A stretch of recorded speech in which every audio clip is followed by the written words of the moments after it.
Hi everyone, in front of me I've got LENOVO Tab K11 Plus, and let me share with you how to forcefully restart your device. So let's be honest, it is the most annoying thing when you're trying to do something, when you're trying to swipe and anything works, and basically the device doesn't respond to the touches, you cannot do anything.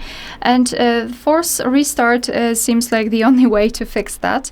So all you need to do is to press the power button, which is located right here, and the volume down button, which is located right here, and press them long enough until you'll see the black screen and then the developer's logo.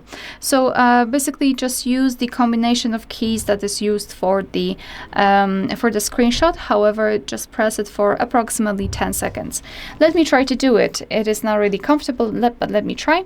Both of those buttons together. And we've made a screenshot, but let's ignore it and keep pressing both of those buttons.